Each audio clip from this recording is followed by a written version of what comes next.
días. Buenos días. Bueno, Alexis Jardines por aquí. Este es mi canal, que es un canal de filosofía, pero donde también se habla de política, de psicología, antropología y otras ciencias. Lo de hoy, la verdad que el vídeo de hoy es una pelea de león para mono. De león para mono. Ya sabrán quién es el mono y quién es el león en breve. ¿Por qué? Porque es una pelea entre un filósofo y uno que no lo es. Pero bueno, si ustedes le dicen así en frío,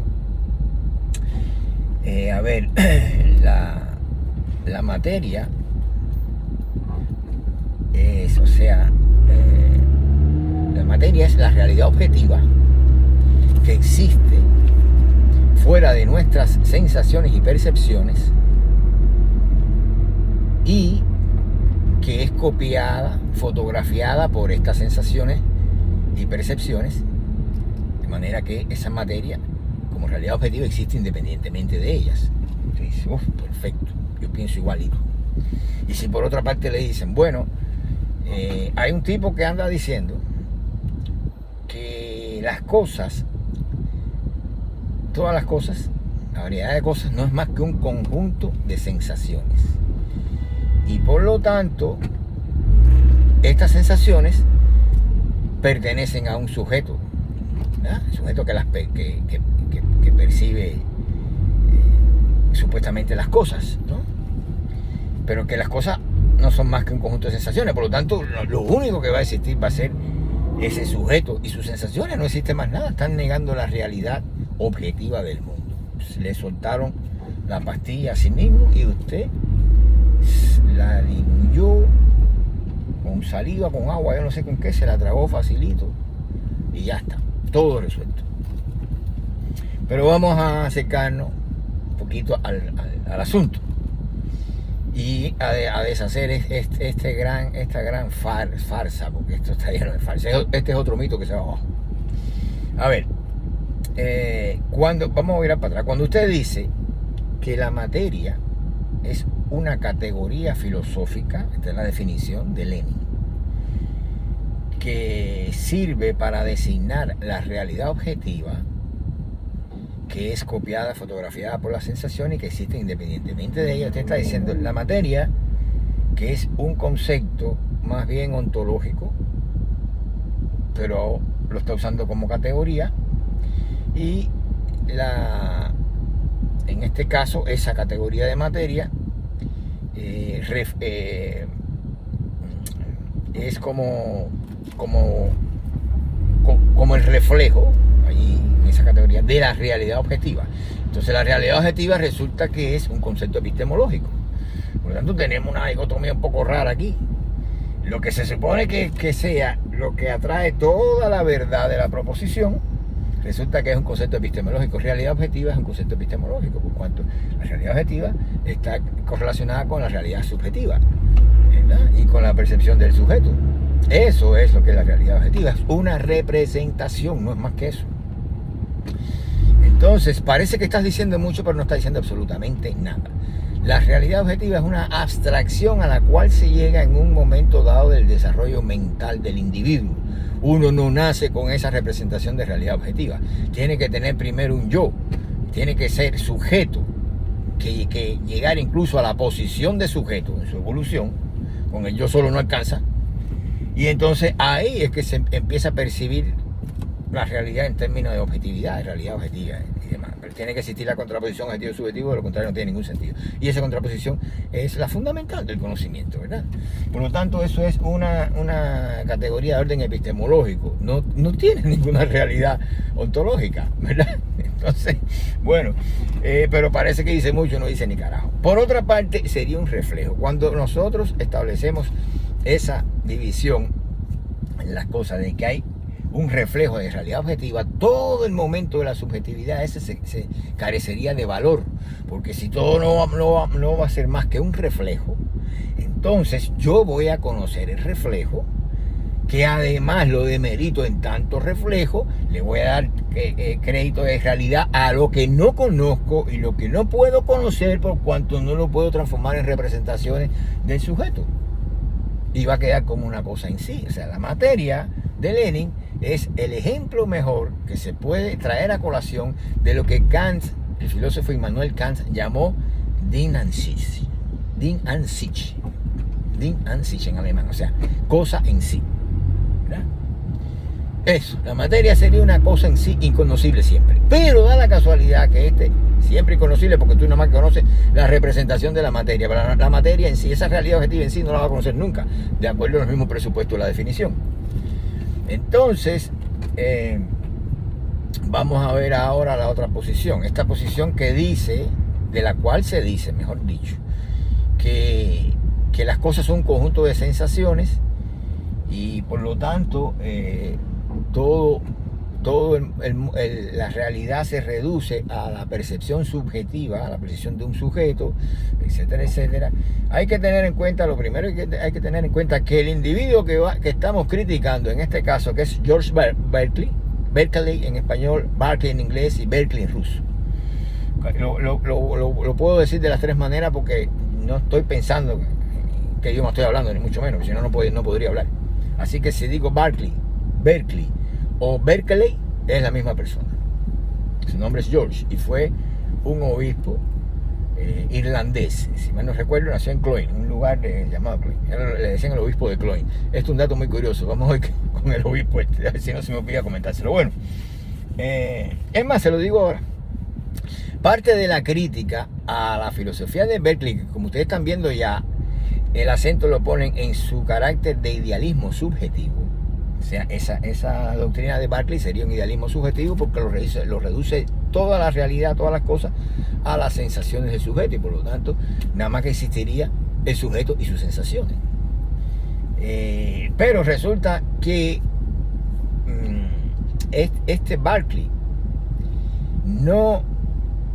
Cuando se critica, otra de las críticas que recuerdo bien del marxismo, porque Lenin es el que está en el fondo, pero todos los marxistas siguieron la tradición leninista de criticar a Berkeley y darlo como es el filósofo más subvalorado de la historia de la filosofía. Como un viejo loco ahí, un viejo loco que se puso a fantasear, inventó que redujo todas las cosas a las sensaciones del sujeto. Y nada más que existía entonces la realidad como las percepciones del sujeto.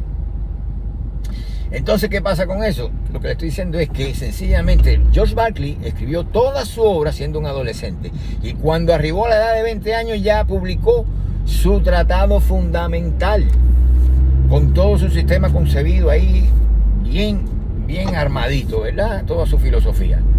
Quiere decir que cuando se le hace el reproche de que era un viejo obispo, que no sé qué, los marxistas no saben de qué están hablando.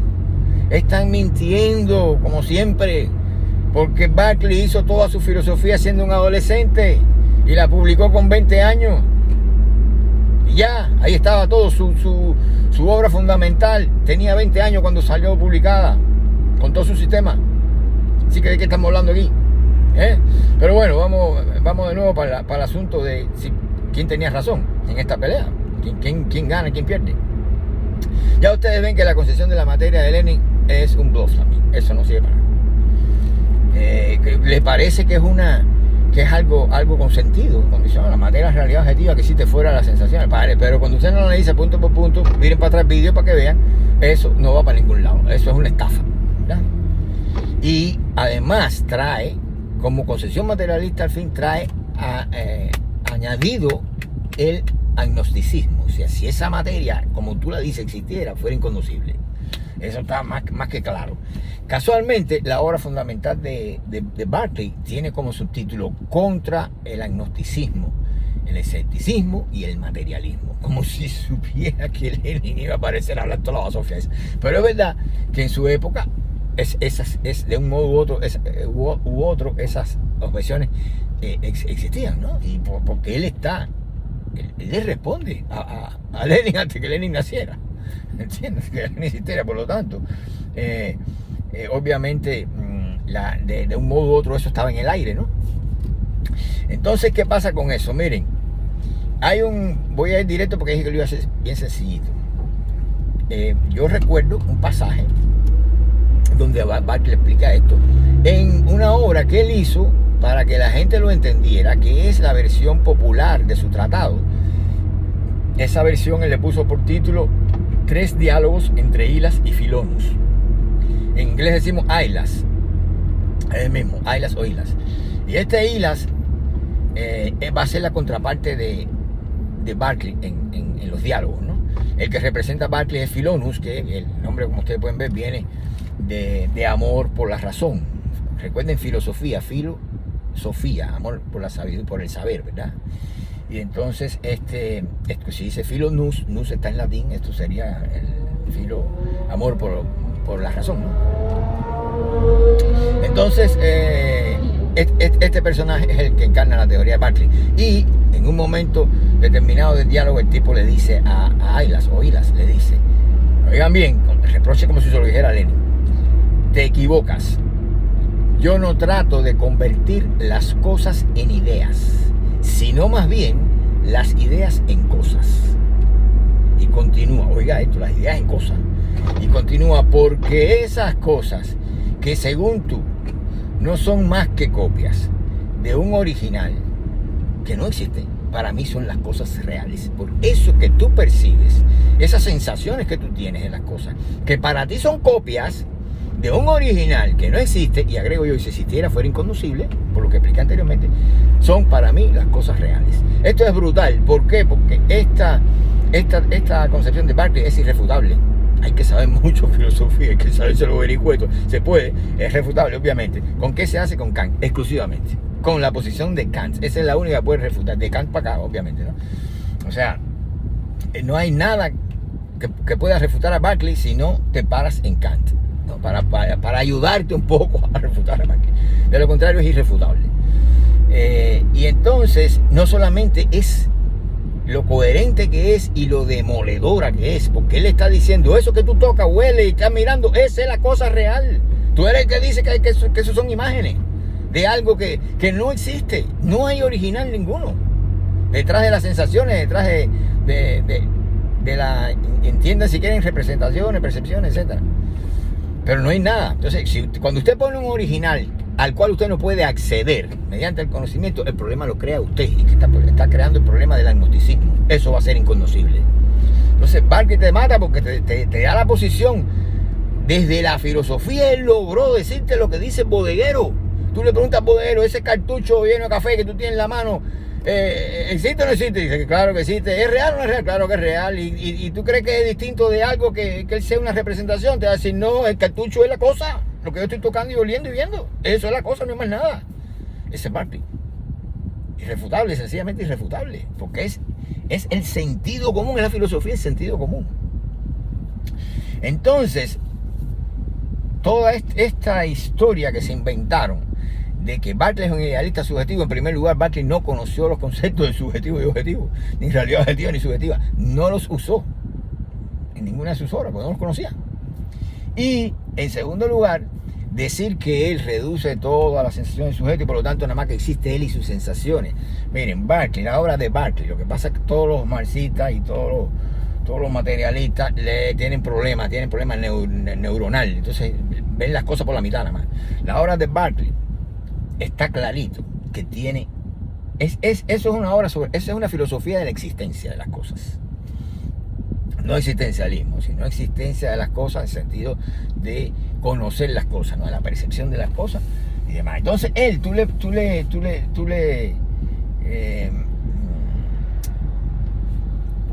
esa filosofía, como dije ya, el criterio de existencia es dual, para que me entiendan. Uno te dice que es el famoso esse percipi, que es el único que ven sus críticos, que significa existir es ser percibido. Y Berkeley te aclara, ese es el criterio de existencia para las cosas exclusivamente. Porque para los espíritus hay otro criterio de existencia, que es existir es percibir. Por lo tanto, en ese criterio dual de existencia tú tienes que entender que cuando él dice ese es percipi o existir es ser percibido, te está diciendo que para las cosas existir es ser percibidas. Pero sin embargo, para los espíritus existir es percibir. O sea, el criterio es dual. Ahora tú le preguntas, bueno, esto me ha complicado la teoría mía de que nada más que existía él y sus percepciones, y que es parte de la crítica descarada esta, montada sobre ese presupuesto también, sobre esa base. Y Barclay te va a decir, bueno, mijo, te tengo que dar la mala noticia, que en el mundo solo hay espíritus percipientes y cosas percibidas. No hay más nada, punto, se acabó. Ahora, usted que me está viendo, ármese de materialismo, hágale caso al loco de Lenin ese que no sabía ni dónde estaba parado. Búsquese la teoría que se le ocurra, estructuralismo, la que quiera, y trate de decirle a Barclay que en el mundo no hay más que espíritus percipientes y cosas percibidas. A ver si lo puede refutar. Ahí se lo dejo.